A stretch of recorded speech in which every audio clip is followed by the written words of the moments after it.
मटर पनीर तो समस्ते ही खाई थे कि मो स्टाइल टी मटर पनीर खातु केमती लगे निहाती मत कमेंट भी करेंगे। आसतु सांग मैंने आज गोटे पनीर मटर गोटे रेसिपी आनी जोटा कि बिना प्याज रसुण आपण मैंने मो वीडियोटी को लास्ट जाए देखते बिल्कुल भी स्किप करेंगे। जदि मो वीडियोटी आपण मानक भल लगी गोटे like and share and subscribe करेंगे निहाती आउ चैनल टाक भलसे टी सब्सक्राइब करेंगे।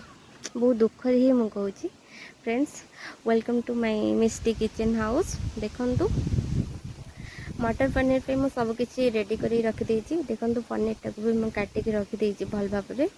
आउ कैप्सिकम किछि नेछि आउ दुईटा बड़ टमाटो आउ गोटे बड़ आलू भी नै जाइछि। आउ ता पय गोटे गज्जा ग्रीन मटर नेछि। समस्त तो होछि ग्रीन मटर टारे करंते मोटे गज्जा ग्रीन मटर टा नेछि। आउ डालचीन गुजराती तेजपत्र ही नहीं जाइए आपण मैंने देखिपारे। देखो मु कड़े तेल देकी ग्रीन मटर कैप्सिकम को टिके हल्का फ्राए कर नहीं जाऊँगी। बेसी भी जमारू फ्राए करी जस्ट हल्का ही करी।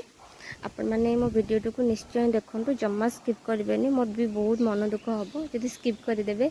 देखो ये फ्राए हो जाइए। मो बड़का तेल मुझे पनीर टाक फ्राए करी। एबे मु पनीर टिके हल्दी पाउडर्स और लंका पाउडर्स पके देजी ताको बागिया से फ्राई करी नबा। देखंतु फ्रेंड्स आउ मो स्टाइल तो खाइबे निश्चय मु कहिछि अपन मानंको जम्मा स्किप करिवेनी। देखंतु हे जाइछि एटा फ्राई हे जाइछि बेसी भी फ्राई करेनी। आ समस्त तो पनीर टाको पूरा तेल रे पूरा फ्राई करी कि चीनी पानी पके दियंती बट मु एठी सेया भी करी नै। एटा मो स्टाइल मु बनैछि। आउ मोर तो आलू भी बहुत फेवरेट आम फैमिली रे समस्त भी बहुत फेवरेट्स। आलू को मेठी फ्राई करी देछि आ ता देहरे टिके लूण पके देछि अल्प। तापय हमें गोटे पेस्ट बनै नबा पनीर पे। देखंतु मेठी टमाटो आउ काजू गोटे पेस्ट बनै नै जाइछि। कंचा टमाटो कंचा काजू रे पेस्ट गोटे बनै जाइछि। आ गोटे मसला गोटे बनैबा। देखंतु अदा आउ कंचा लंका रे गोटे मसला रेडी करने दी करी नहीं छेचा मसलाटे। आलू तो आमर हो जाइए। देखो मु कड़े आउ टिके तेल भी देदेली। तेल दे देछि आउ टिके एठी हमें मु तरकारी रो कलर पे मु टिके चीनीटा ऐड करिछि। एठी मु गरम मसला दिहरे तेजपत्र डालचीन गुजराती यूज करिछि। आउ मोर जो छेचा मसलाटा रखिथिली अदा और कंचा लंकार ताकू मु एठी फ्राई करी नै जाउछि। तेलटा बहुत ताती जाइथिला सेतमें टिके लागी जाउछि। आउ देखंतु एठी मो जो काजू टमाटर गोटे पेस्ट बनै रखिथिली सेटा को मैं आधर भी ऐड करी देली। एटा को हमें भल भाबरे मिक्स करिबा। भल से मु मिक्स करूची। एठी बेसी न बेसी टाइम नेइनी मु पाखापाखि 2 ରୁ 3 मिनिट भितर मु ताको मसलाटा को भी कसीची। एठी मु टिके धनिया पाउडर्स और जीरा पाउडर्स नहीं जाइए। यही दुईटा पाउडर्स को भलसे आउ टिके मिक्स करी नहीं जाउची मसला दिहरे। एठी हमें नबा हल्दी गुंड नहीं जिमु आउ एटा लंका गुंड भी नहीं जाइए। एटा कलर लंका गुंडटा कारण मो कंचा लंकाटा बहुत राग आउ छेचा देथिली। एठी कलर काश्मीर चिली पाउडरटा मैं यूज करिछि।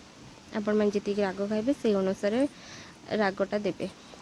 देखंतु मैं फ्राई करी रखी आलू और पनीर को मु पके नेली। ताको आमे भल भाबरे टिके मिक्स करी नबा। आपण माने जो माने मो वीडियो को देखुथिबे से माने मते गोटे कमेंट्स करिवे को जगार भी मु जानि परिबी। आ देखंतु मु तादरे टिके अल्प टिके पानी नै जेसली जस्ट लाइटली पानी टिके यूज करितली। आउ भलसे भी मिक्स भी करे नहीं जाउची। इटा भी रुटी सहित आउ भी भात सहित भी खाई परिबे किसी भी प्रॉब्लम नहीं। आ इटी देखंतु मु तारे स्वाद अनुसार मु लूणटा भी ऐड करी नहीं जाइची। एथिरे मु किछि दही ऐड करिछि 2 स्पून दही मु ऐड करछि। आपण माने चाहिए दहीटा को स्किप करिकि क्रीम भी दे परिबे किछि प्रॉब्लम भी नहीं। कि अमूल को अमूल भी ऐड करि परिबे नो प्रॉब्लम्स फ्रेंड्स।